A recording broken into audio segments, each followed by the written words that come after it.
presented by Priyansu Films. DJ Kanchan Raj, DJ Kanchan Raj, DJ Kanchan Raj, Neem Chowk Chausima Vaishali.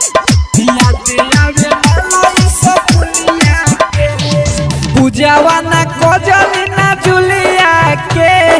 याद आवे मालाई सकुलिया के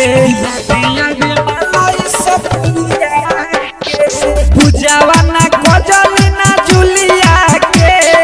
याद आवे मालाई सकुलिया के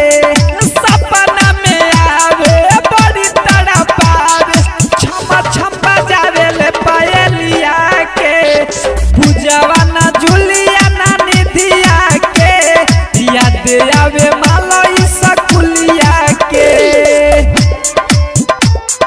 पूजावा ना जुलिया ना Music Director Kanchan Raj, Neem Chowk Chausima Vaishali. याद आवे मालाई सकुलिया के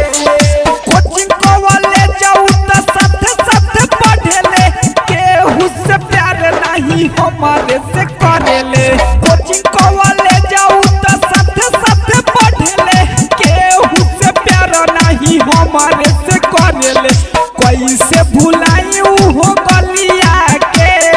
कैसे भुलाई हो गलिया के याद आवे मालाई सकुलिया के पूजावा ना कोजली ना जुलिया के याद आवे मालाई सकुलिया के Priyansu Recording Studio, Motihari. पूजावा ना जुलिया ना DJ Kanchan Raj, DJ Kanchan Raj, निधिया के Neem Chowk Chausima Vaishali.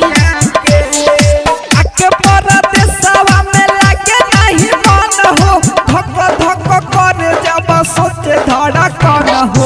आके परदेसवा में लागे नहीं मन हो धक धक कर जब सोचे धड़कन हो अमित कोहेला हाल दिलिया के सूरज कोहेला हाल दिलिया के याद आवे मालाई सकुलिया के पूजावा ना कोजली ना जुलिया के